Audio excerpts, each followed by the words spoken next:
ई जुल्मी जमाना सितम के तनो ढाई न कबहू ए दुनिया से मोहब्बत उड़ाई।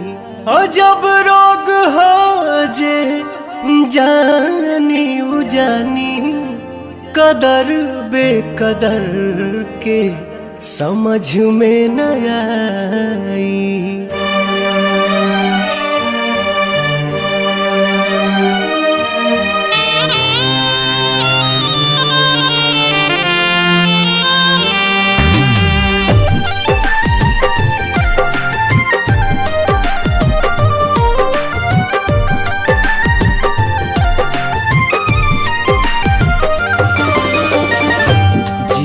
मरे के संगे खैली कसम संगही सहे के रहे सारा सितम।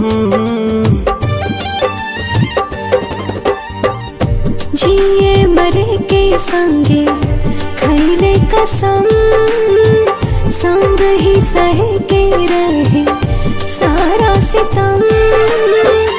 उहे जान भैली अनजान कहे पूछ के बतावा तनी चान।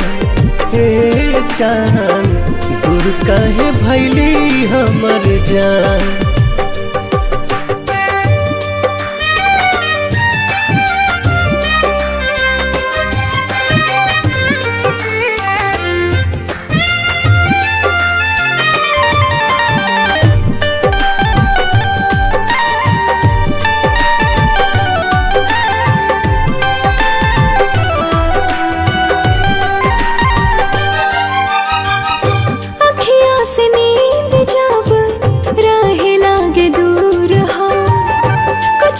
जरूर हाला नैन के कसूर हो। काहे के प्रीतिया बनौले भगवान हो। प्रेमी सतावल जाला बाटे परमान हो। ना जाने कैसन बा दिल के जरूरत हो। हर पल निहारेला उनके ही सूरत हो। टूट गइल सारा अरमान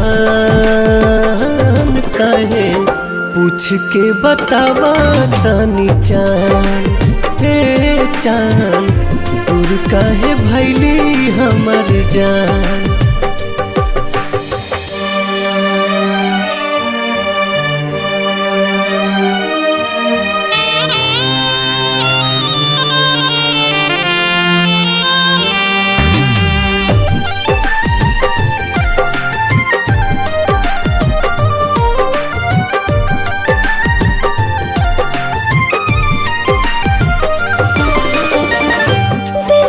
जरूरत होला सच्चा दिलदार के।